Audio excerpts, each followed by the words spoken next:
argument continues that the protectors of prophets, can they be chosen by people? And Allah is particularly emphasizing the family of these personalities as the critical components that will protect the Prophet. When they are told to follow what Allah has revealed, they said, nay, we follow our fathers.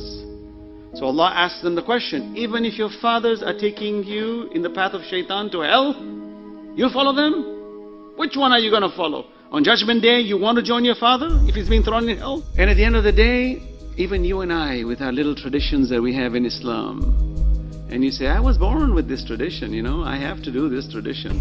Ask the question, did the Prophet sanction it? Did he allow it? He's going to ask you on Judgment Day, did you follow your traditions and your cultures, or were you supposed to follow me?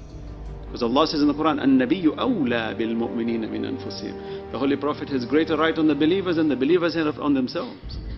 We're going to be questioned, brothers and sisters. Be very careful how much of our pathways are in conformity to the ways of Allah subhanahu wa ta'ala and His Prophet and His Ahlul Bayt. Otherwise, Allah will question us seriously on Judgment Day. You claim? They say the Mahdi has come. But you, the names of your tribes, are still cautious. You resist. But I am offering you the future. I'm asking you for hundreds of your best young men. I want to give them the weirding way, so they can come back to you and train hundreds more. So those hundreds can train hundreds more. And then hundreds will become thousands, a force to terrify the emperor himself. Father once told me that here on Arrakis, one needed desert power to rule.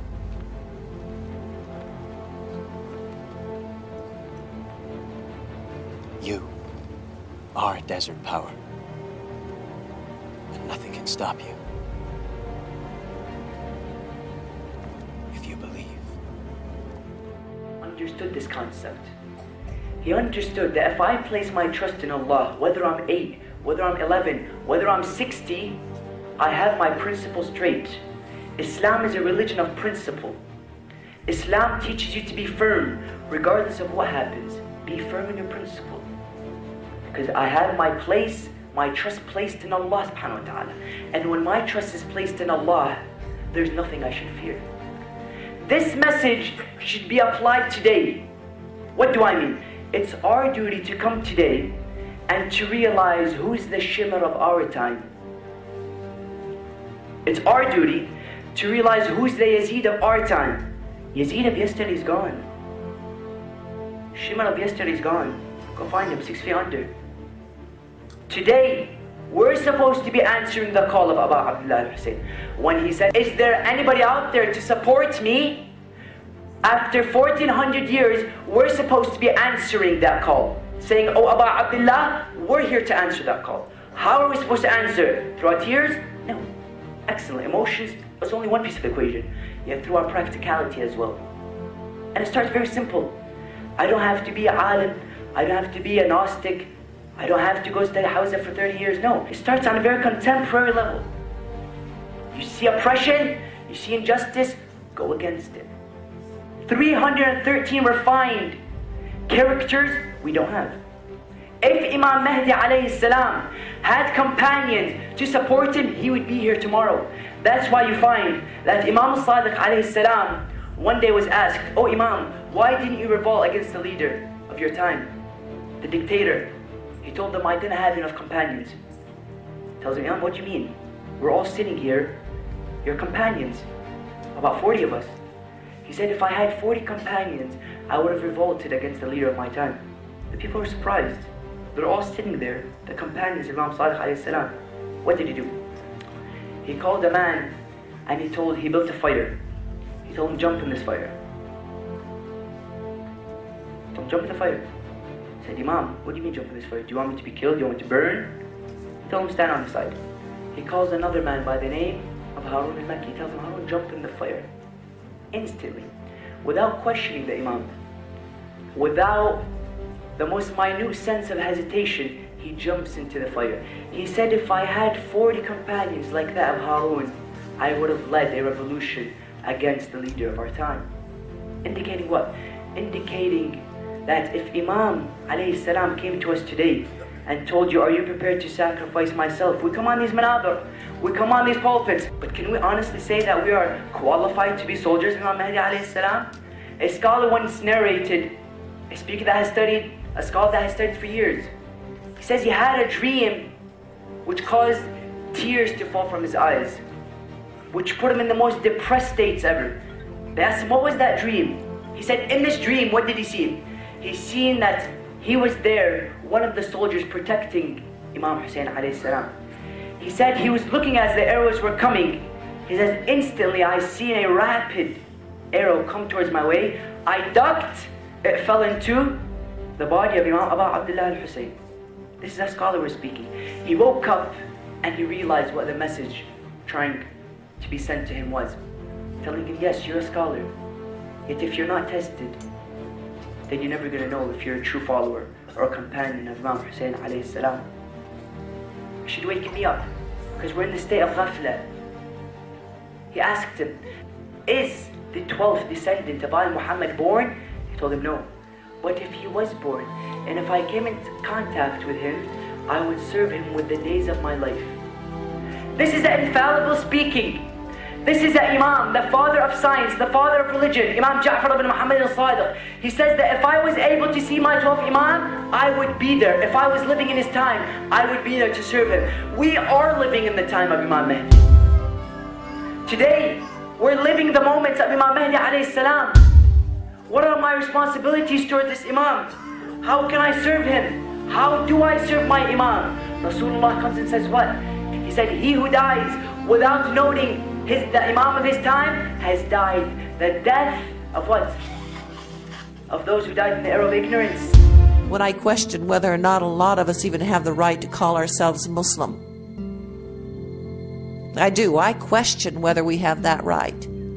We as Muslims, when we see something wrong, we are to enjoin the right and forbid the wrong. And that includes within our own actions, within our own attitudes, with our own thoughts.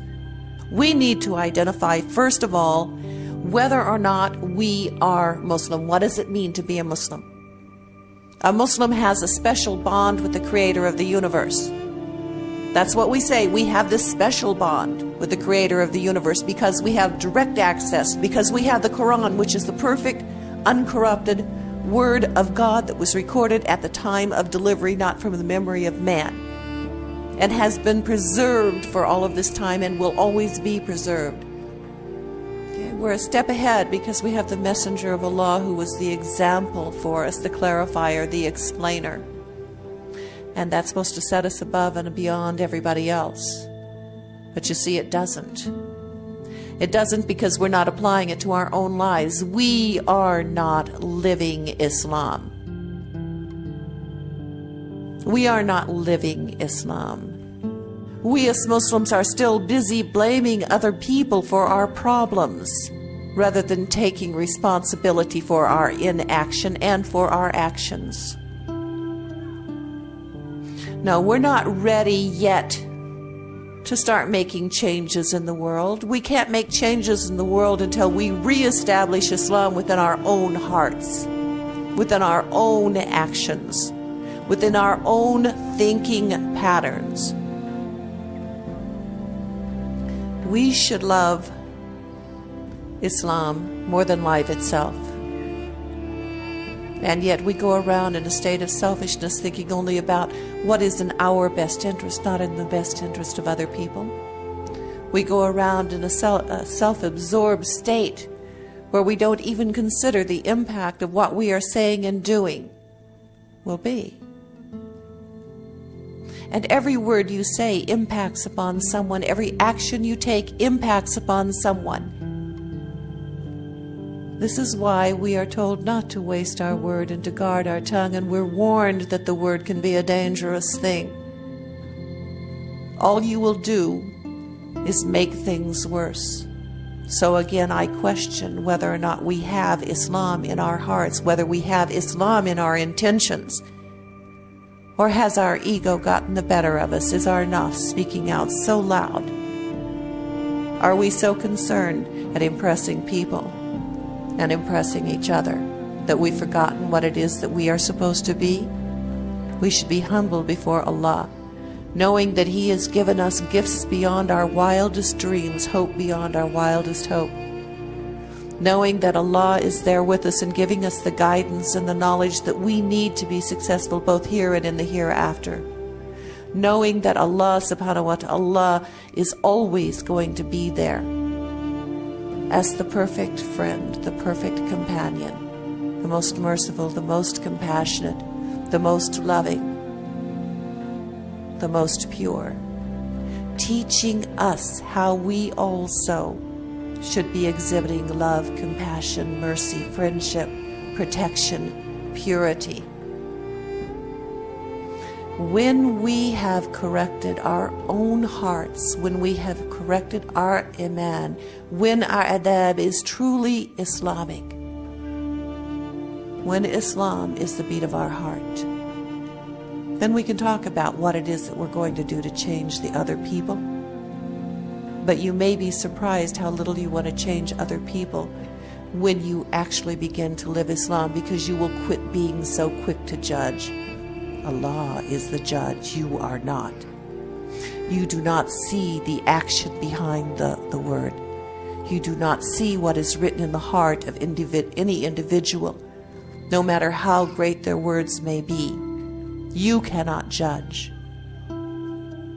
You have no idea what the end result will be of any human being in this room or in the universe. My words may seem harsh way to end this, but that's because I'm not trying to end something, I'm trying to start something. I want to start you to thinking and examining where you are and what you are really doing. I don't want you to be lemmings. You know what a lemming is? I mean, they run in little herds and one jumps off the cliff and every other lemming jumps off the cliff as well. Okay, you're a Muslim. If you're a Muslim, then you are to seek the knowledge, you are to seek the understanding, and you must apply that to every aspect of your existence. Not following blindly the way other people say or the way other people have done. You are responsible. You are personally accountable before the Creator of the universe. No one can defend you. Indeed, no one will want to defend you on the day of judgment. The only defense you will have is your own hands, your feet, your tongue, your heart, your Quran, your actions. Are you ready for that? When you are ready to face the Creator of the universe, when you have lost all hesitancy, when you are ready to face the Creator of the universe, then you are ready to change the universe. If they surrender, then truly they are rightly guided, and if they turn away, then it is thy duty only to convey the message unto them. Allah is seer of His bondmen. Fulfill the covenant of Allah. This He commandeth you, that haply ye may remember. Will ye not then remember?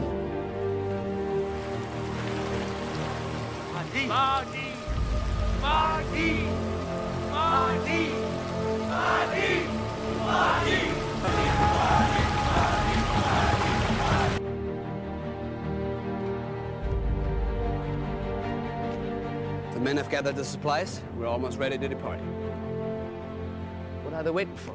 For permission.